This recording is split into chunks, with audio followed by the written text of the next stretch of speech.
Hey everyone, this is Chris, and you are along for the ride. I'm doing my unboxing of the Seicane car multimedia system. I'm getting ready to install this in my 2010 Honda Accord, and I will show you how to do it. So I've got a user manual, packaging, faceplate. This is where the display from your upper dash goes, and then it will be now mounted down below where your cubby is. Of course, extra backing for the plate, cables, and the actual unit itself. And I'll show it to you when I actually install it in the car. Thanks, everybody. I am back. This is Chris. You're along for the ride, and you're in my 2010 Honda Accord Coupe. I am going to show you how to actually install your Android radio. And I got mine from Seicane. I'll put a link in the description below, but it's Seicane, Seicane. This is actually my third radio Android type that I've tried to put in here, and hopefully, as they say, third time's a charm. But I'm not going to show you how to actually deinstall your stock Honda radio. There's several YouTube videos, but I will give you a 30-second overview on how to do that, and I'll do that right now. So for that, you need to lift up your armrest, then you're going to pull up on your console. It's just held in by clips. If you have a trim removal tool, stick it in here, pops up. If you have heated seats like I do, be careful when you pull up on the console, as you're going to have to disconnect those. And of course, you're going to have to disconnect your cigarette lighter, your 12-volt receptacle, to be more PC nowadays. If you have it, you don't need it, but if you have it, go ahead and wrap a towel or something around your indicator, your gear shift indicator, because you will scratch it up. As you can see, I've kind of done that here on mine a little bit. Again, once you finish that, pull this, move it out of the way. There are two Phillips bolts or 8mm sockets with Phillips heads on them. You can use either a Phillips screwdriver or an 8mm socket. You should be able to take those out. I use the socket only because this side is a little loose and I can get a little tighter with the socket than I can with trying to twist it with my hand. Once that's done, there are two screws up here, actually under here, that you'd have to get out, Phillips, and then you pop this piece of trim off, pop this piece of trim off, again, trim removal tool. There's a screw here, and then there are, and that's it for the radio. You can actually pull it out. It's held in by clips. And then when you get to the shroud up here by the display for the temperature gauge, the AC and so forth, that is a screw here and a screw here. This comes off, and then the actual display is held in by 4 screws. 2 at the top, 2 at the bottom, and then of course the cable that goes to it. So I will show you once it's all disassembled what that looks like, and then we'll go ahead and install the actual radio, and I will show you how that gets installed. Alright, we'll show you there is the heated seat connector for the left side and the 12-volt receptacle connection right there. So you just make sure you take those out, and then you can take this entire thing. Right, so again, heated seat left side, heated seat right side, real easy to tell apart, blue, white. And this black one here is your 12-volt power connector. And again, these are the, get a little closer here, these are the 8mm bolt or Phillips head. One on that side, one on that side. Take both of those out. And then, as I said, I don't know if I'm going to be able to show it too well. We're back up in here. Back up in here. There's one there and one here. Those are 2 other Phillips head screws that you're going to have to take out, and then you can take out your cubby hole. To remove the cubby, please put your foot on the brake. Put your car into a lower gear. In this case, I have it in 1. And then you can just pull your cubby out.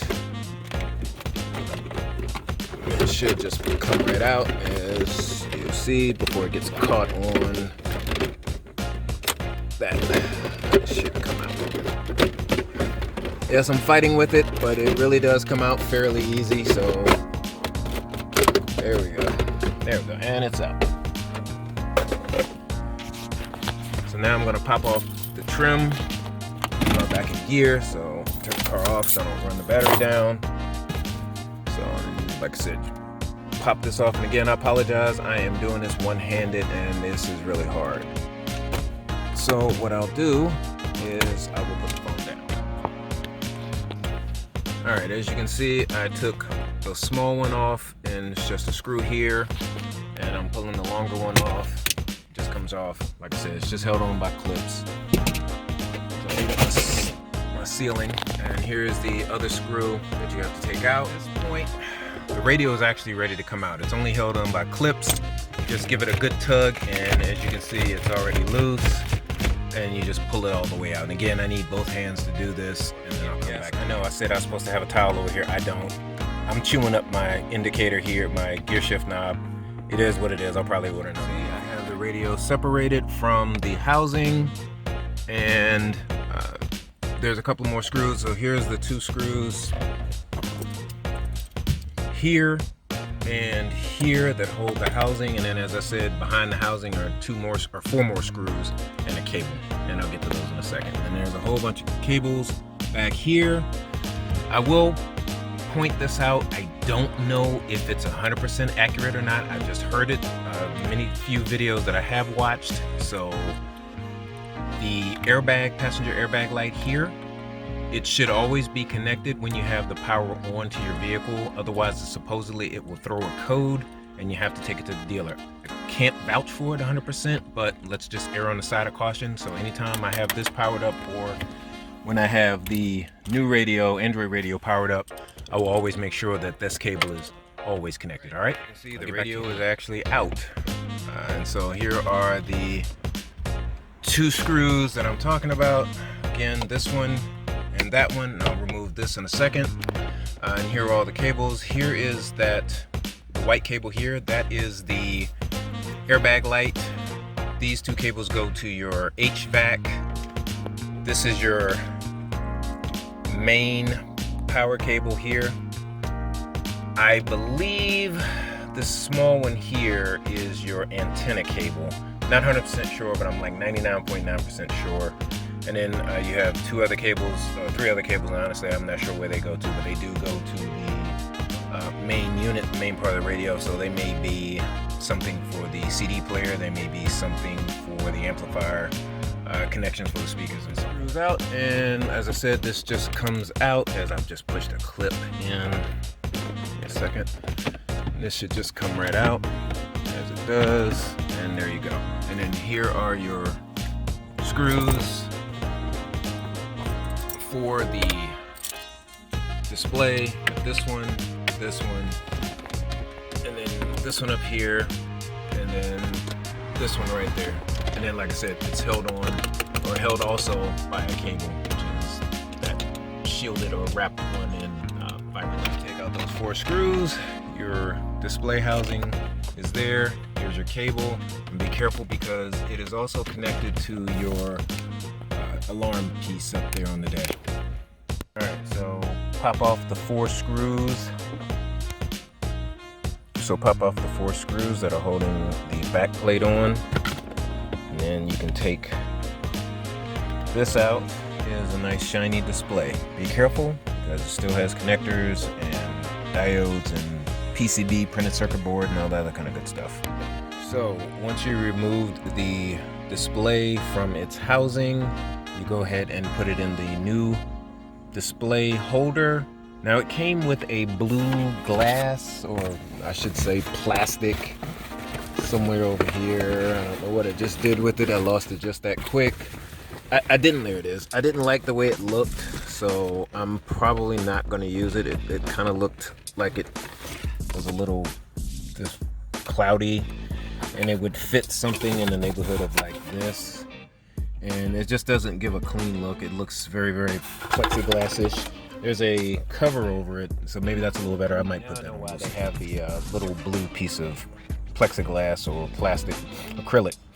When you press this, you probably can't see it, but when you press it, it actually gives a pretty bad indentation, and I don't want to mess the screen up. Okay, that's a little bit better. I actually put the case on the little plastic cover. For the moment that everybody's been kind of waiting for, well, sort of the moment. Here's the unit itself. So the biggest thing, the reason that I wanted this particular unit is because the actual cable had, the cable harness that came with the radio actually had a socket, an antenna socket.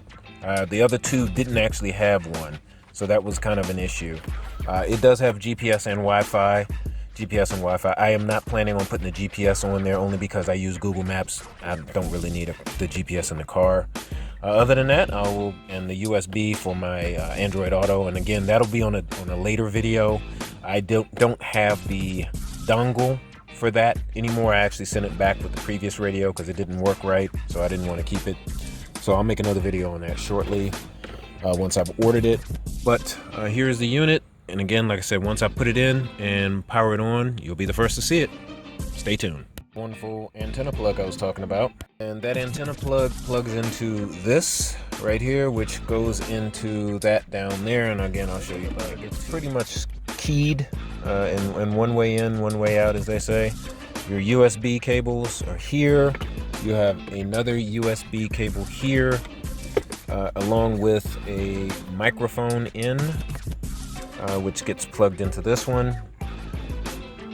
I believe this is the GPS antenna and this is the Wi-Fi antenna. It might be flip-flopped. Unfortunately, the wiring diagram, if you will, is behind the shroud, and I can't really tell. So trial and error. I mean, it's literally one or the other, so I got a 50-50 shot, and I like my odds. It does have a mic right here, and in a previous vehicle I had a Volkswagen CC, and I had an Android radio I put in with zero problems. It had a microphone right there as well, and I used that and didn't have to use a external mic run up to my headline or anything like that, and it worked just fine. But I'm including it just in case I do decide to run a additional mic.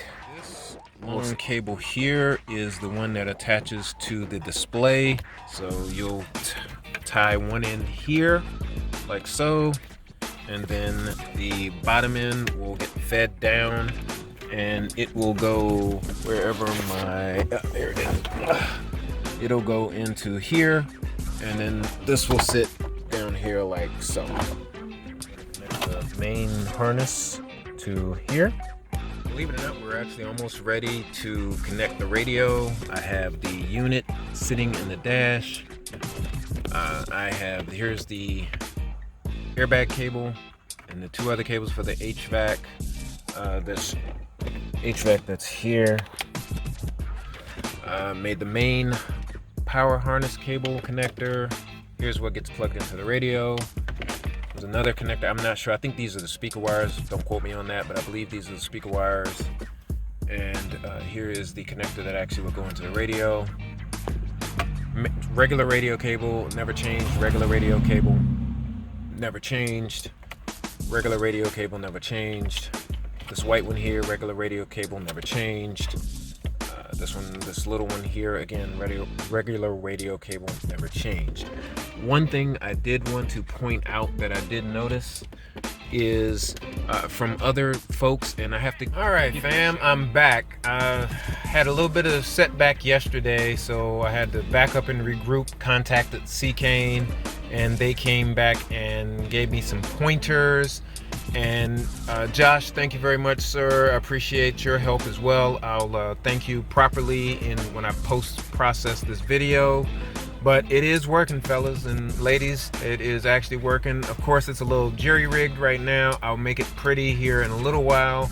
But it is working. Just to show you that it's working. Right now, this is the actual unit that's playing the radio. Turning up the volume. And Facebook, YouTube, I don't own the rights to this. Turning it down with the steering wheel control. Turning it up with the steering wheel control. Turning it down with the steering wheel control. Now I'm going to my FM, and if you can see way down there, that's where the display that was up here is going to reside. Now I just have it hanging loose just for now. But when I go to FM, and you see it just changed to FM, you hear static. So it's not playing through the OEM Honda radio. I do have a Bluetooth box that if you hit the XM button, it'll pick that up, and that's what that is. And if I go to CD aux, that'll be the radio again. And as you can see, it's playing. It was a bit of a struggle to get this to work. There's zero instructions. But you do, and I do repeat, do need to have your aux cable running. And again, I'll give you the correct pinouts and what you need to hook up to get it to work correctly. But it works. I'm happy. It's working.